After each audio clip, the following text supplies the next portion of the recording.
Assalamualaikum warahmatullahi wabarakatuh. Para pemirsa Romongso Channel, kita berjumpa kembali dalam suasana Idul Fitri 1445 Hijriah. Saya mengucapkan selamat Hari Raya Idul Fitri. Taqabbalallahu minna wa minkum wa taqabbal ya karim. Kullu am wa antum bil khair minal aidin wal faizin. Dalam suasana hari raya ini ada kebiasaan di tengah masyarakat kita apa yang disebut dengan mengadakan acara halal bihalal.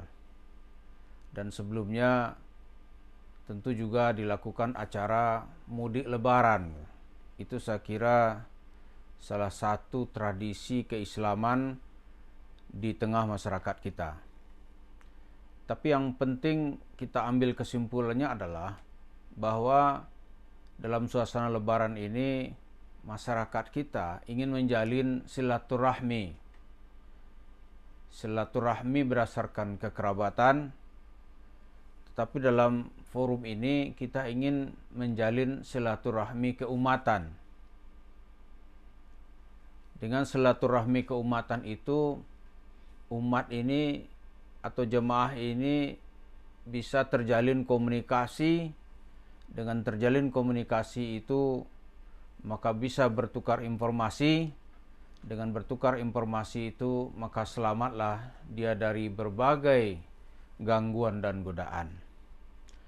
Karena kita memfokuskan diri menyelamatkan kelompok kita, komunitas kita, jamaah kita, umat kita dari pengaruh Yusuf Mansur, maka silaturahmi kita harus kita kuatkan supaya jangan ada peluang bagi Yusuf Mansur untuk melakukan aksinya gitu. Aksinya, karena hari raya ini orang Islam gampang aja nih, maafin ya. Dianggap dengan cara maaf-maaf itu acara selesai gitu. Sebenarnya yang dimaksud dengan memaafkan itu adalah kesalahan-kesalahan yang bersifat kecil gitu. Sudah lama tidak ketemu, maka dijalinlah jalur komunikasi. Maka kita biasanya meminta maaf dan memaaf-maafkan dalam suasana Idul Fitri. Tapi itu tidak berlaku dalam kasus Yusuf Mansur. Kenapa? Karena kasusnya Yusuf Mansur ini adalah kasus kejahatan yang bisa dibawa ke ranah hukum. Sebagian masyarakat telah melaporkan Yusuf Mansur untuk mempertanggungjawabkan kasus penipuan atau tuduhan penipuannya secara hukum. Jadi itu tidak bisa selesai. Maafin ya, kan aneh udah minta maaf. Ya nggak bisa, karena kasusnya besar gitu. Bagi jemaah masjid kota wisata saja, itu uangnya sudah diraup oleh Yusuf Mansur dan kawan-kawannya itu.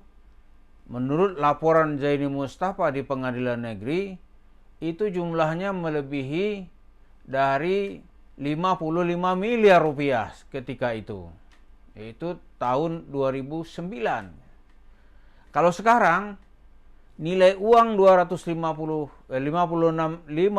miliar itu kalau dikonversi kepada emas, dia mungkin sudah menjadi 100 miliar. Ya kan? Karena emas di saat itu harganya baru ya satu kilo emas di saat itu mungkin sekitar 800 juta rupiah. Sekarang 1 kilo emas itu mungkin 1 miliar 400 juta gitu. Belum lagi kalau dihitung dengan profit seperti yang dijanjikan oleh Yusuf Mansur. Kemudian, kenapa silaturahmi ini perlu kita tingkatkan gitu? Karena untuk memberikan informasi dan saling melaporkan bagaimana perlakuan Yusuf Mansur dan apa yang akan dia lakukan di tengah-tengah masyarakat dalam suasana Idul Fitri. Ini penting. Karena dengan begitu, Yusuf Mansur tidak bisa menganggap ini tidak ada masalah gitu.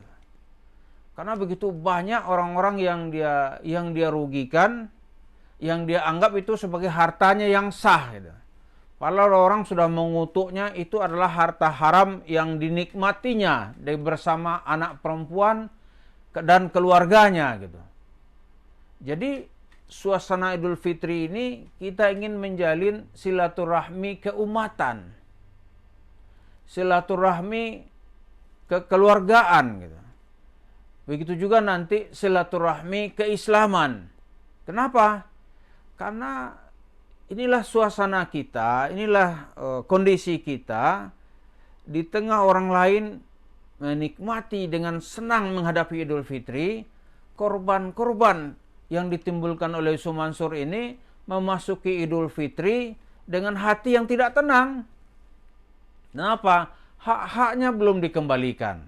Sementara Yusuf Mansur menampilkan dirinya sebagai seorang manusia sombong, manusia sukses yang tiada duanya. Ini perlu kita angkat terus-menerus. Karena silaturahmi ini kalau kita tinggalkan, masyarakat kita akan dipengaruhi oleh pihak-pihak lain. Kata Nabi, kalau silaturahmi ini ditinggalkan, setanlah yang berkuasa. Saya beberapa waktu lalu juga mengingatkan, kalau masjid miskin silaturahmi, mimbar kita akan dikuasai oleh pencuri.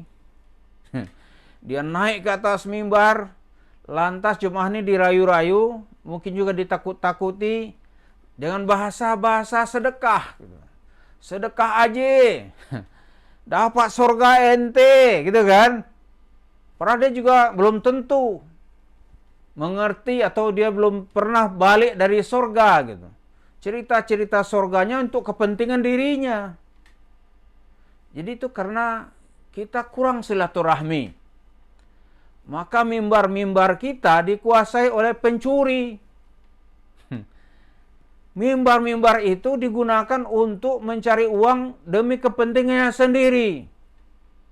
Lalu cerita-cerita dusta, hasil kreasi, itulah yang ditebarkan ke tengah-tengah audien, ke tengah umat atau ke tengah masyarakat.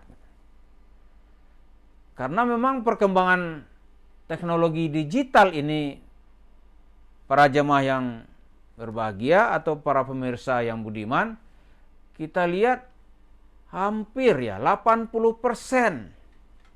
masyarakat kita mencari informasi sekarang ini melalui media.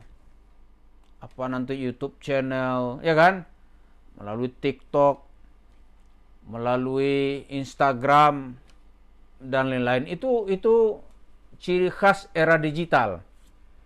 Karena itu orang sekarang ini nggak begitu berminat ya hadir di majelis taklim, lantas mendengarkan fatwa, nggak begitu karena dia juga masing-masing sibuk gitu. Tapi melalui saluran-saluran ini biasanya kebenaran itu ada di tangannya. Dia mau cari apa langsung dibuka melalui handphone gitu. Maka itu pentingnya kita terus membina dan memupuk silaturahmi keumatan kita. Supaya kita jangan jadi sasaran pencurian atau sasaran perampokan oleh orang-orang yang berbahasa agama. Bahasa sedekah itu kan. Bahasa-bahasa seolah-olah dia itu sangat dekat benar dengan Tuhan. Seolah mereka itu bisa memerintah Nabi Muhammad. Jumpa Nabi, modal salawat. Ini bahasa-bahasa yang menjauhkan kita dari keilmuan keislaman. Ya, karena itu mari kita jalin terus, kita pupuk terus silaturahmi keumatan kita agar kita tidak dijadikan domba untuk dimakan oleh serigala yang haus uang. Terima kasih. Assalamualaikum warahmatullahi wabarakatuh.